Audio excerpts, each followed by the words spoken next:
Hey, welcome to episode 3 of Inktober. I'm actually keeping up with the episodes of this. I'm honestly kind of surprised about that. But yeah, I've been really enjoying this series. You guys seem to enjoy it, so I figured, yeah, I should finish it out.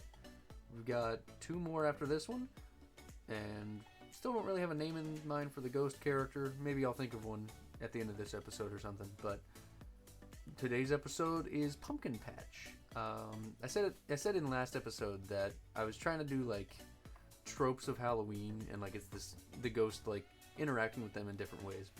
And something that I always really liked growing up was going to a pumpkin patch. Well, I guess not really a patch. There was a place down the road from where I lived that always sells pumpkins every year. They still do. And they set up like a whole bunch of inflatables. They have a bunch of small pumpkins, big pumpkins, all sorts of stuff.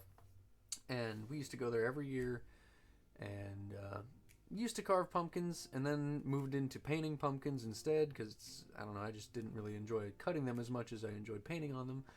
And then the past couple of years I haven't really done much in the line of Halloween celebration. But today's episode is Pumpkin Patch. Little ghost guy. We got a stack of pumpkins, a big inflatable pumpkin, and then a sign off to the side that says pumpkin, but it's cut off. Nothing else to say. If you can't tell, I didn't write anything down or think of what I was going to say here, so let's just get into it. So I'd be lying if I said I wasn't a little out of it during this recording. I'm recording this after work one day, and if you can't tell, my throat still kind of hurts. But I started out by outlining the ghost, as I have in every other episode, and then I colored in the background for him. For this one, I worked a little differently than even the previous episode. Last episode I did a whole bunch of layers that were each different parts of the background. It had a very detailed background. This one I only did a couple of layers. As you can see, I just did a second one for the grass and the sky, and then I do one layer for the 3 pumpkins and the gourd and the tree. I just decided to try to make it a little bit easier on myself.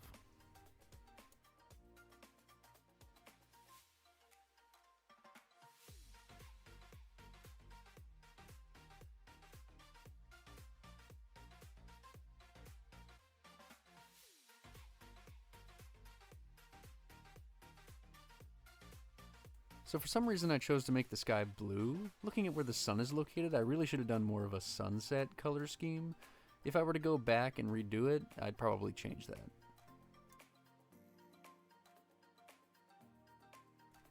Again, we return to the issue of I'm not very good at drawing trees, but I put one in every single one of these doodles. You've probably noticed by now that in all of these episodes, I'm pretty sure I've done a broken limb. I don't know why. That's just like a recurring theme, I guess, whenever I decide to draw spooky trees. But I think this one actually turns out pretty good.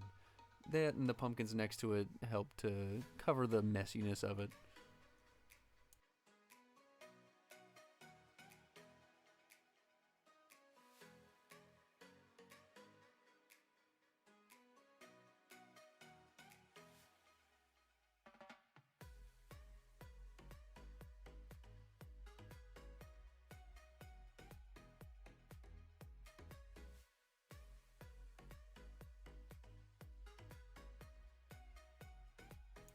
These pumpkins and the gourd I spent kind of the least amount of time on.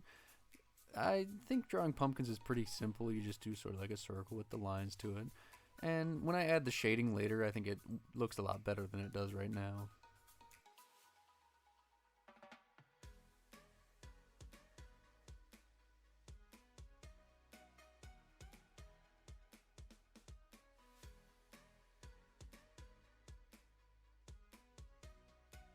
So next I started working on the inflatable pumpkin guy. I don't know why, but I really like his design. I know it's very simple, generic jack-o'-lantern, but something about him is very likable to me. I've actually never had a large inflatable Halloween decoration.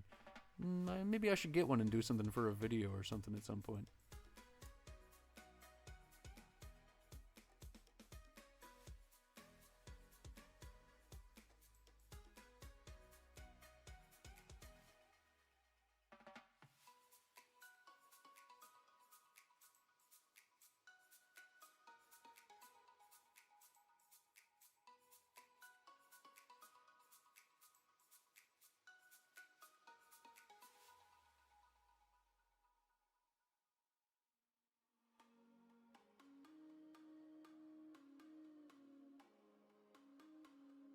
So I'm also not really sure why I chose to include houses in the backgrounds of like all of these images.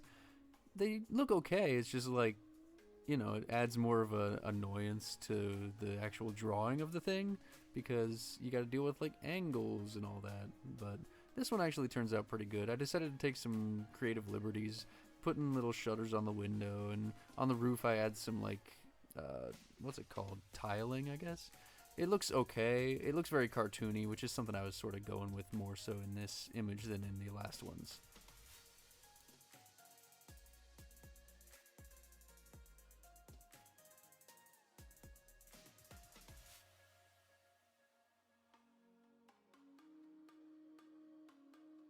So then I brought in the sign, and if you noticed in the sketch, the sign was really cut off and it only had the letters PU. I didn't really want that in the final image, so I moved the location of the sign a little bit.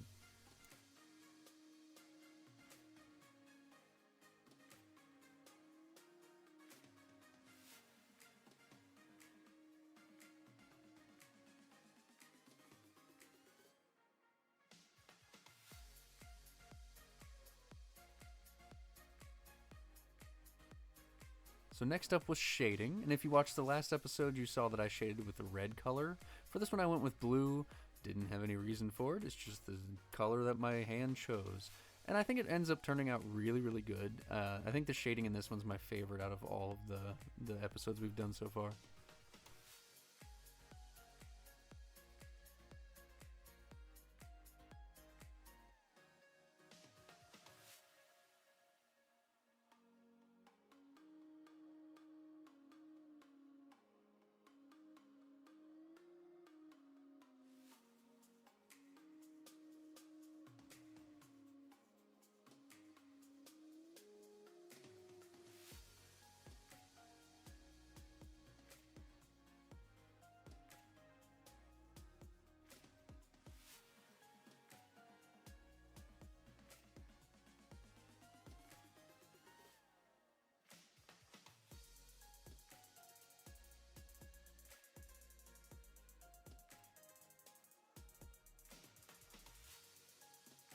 Here's the final image. I'm actually really happy with how this one turned out. Honestly, I just kind of zoned out and just did it and just went along with whatever my brain decided to do.